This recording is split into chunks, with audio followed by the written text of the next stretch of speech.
I think in the time of Warren Thompson, which was, excuse me, like 2008, I think, or 2007. It was right after John. I had sold him a house on 35 Mount McKinley Street in Farmingville. And then, like, we started spending time together. I was, like, so bored. And I gotta think of this. And then I had a drink somewhere with Kelly J. Jackson and Rebecca Luke, and I think Miller Place, Port Jeff, I don't know, whatever. I was upset because something happened with Warren.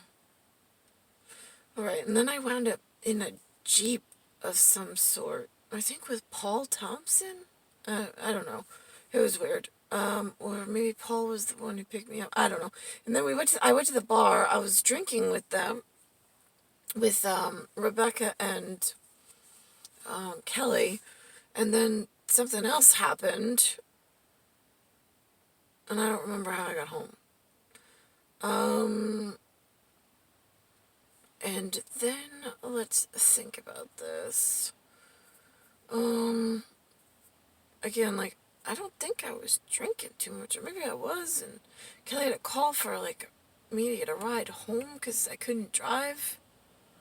But then that's happened to me before. Like, I was with Nikki and some guy when he was showing the black passport and that he wanted to transport me immediately to where I needed to be. The night that we went to go get drinks with Peter and someone else for Mike Kelly's Christmas party.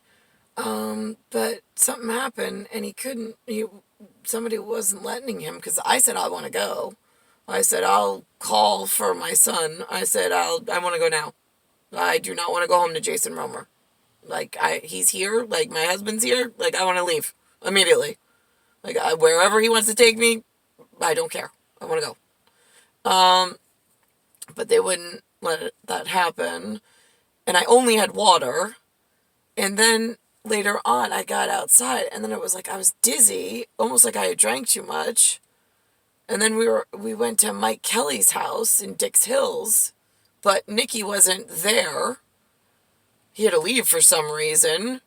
Mike Kelly's running something called an SAI with computer chips that he's importing from China, but they know something at his house that we were all talking about, or they were talking about.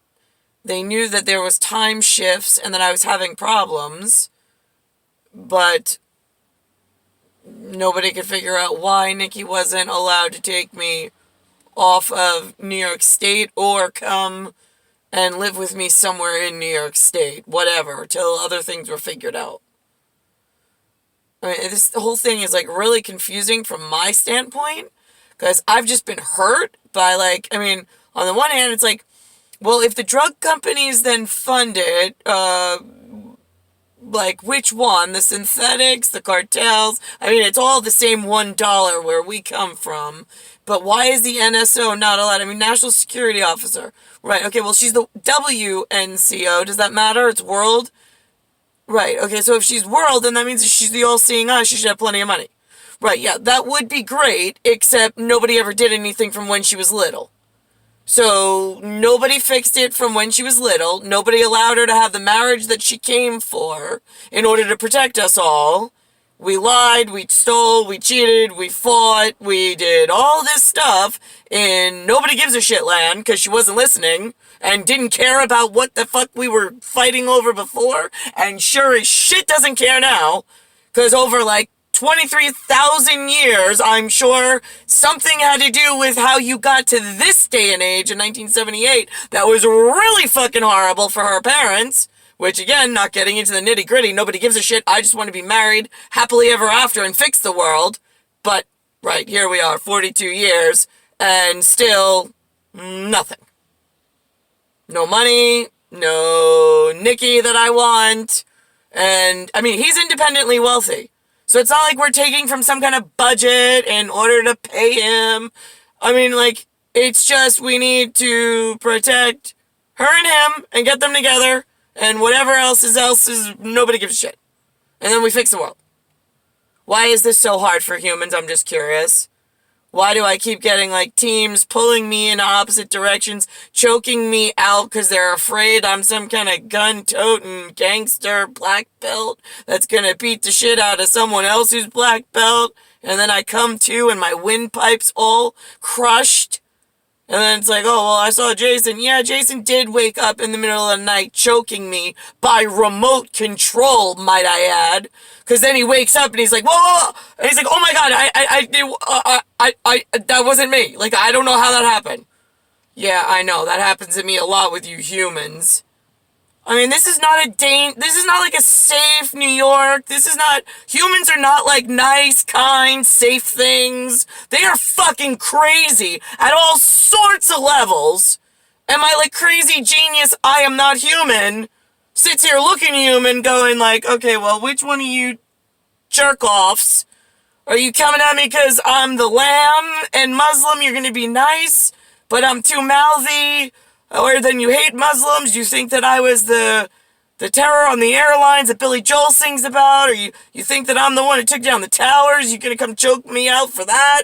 I mean, all I want is one cock! The one I was fucking born for! Before the terror on the airlines, before I was born, before the towers came down, all of which would have never fucking happened if humans had done one fucking thing right, which was to take care of my parents and get me born properly. But since that didn't happen, and nobody gives a shit, I just want one cock my entire life.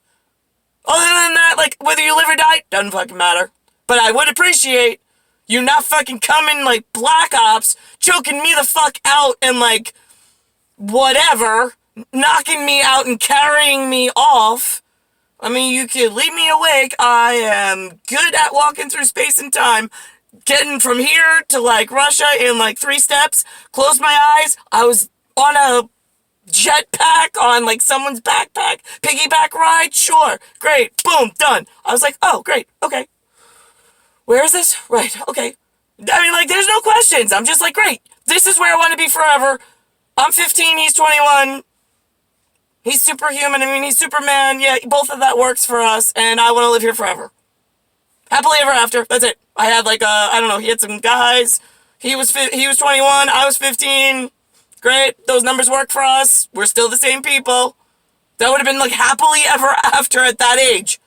How did I get to 42 and, like, my windpipe is not working so well because I've been choked out more times than I'd like to fucking remember by the wrong teams showing up, apparently, and thinking that I'm setting something off, so they gotta put me to sleep so that my eyes don't work until they get me wherever the fuck they need to take me.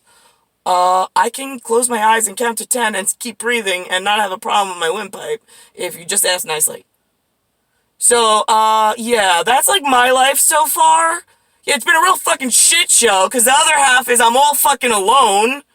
No money, no care, trying to fucking figure the world out, and, like, everybody comes at me, I'm like, oh, okay. Like, what kind of crazy are you today? And then everybody, like, and then I start talking, everybody's like, wow, she's really fucking crazy.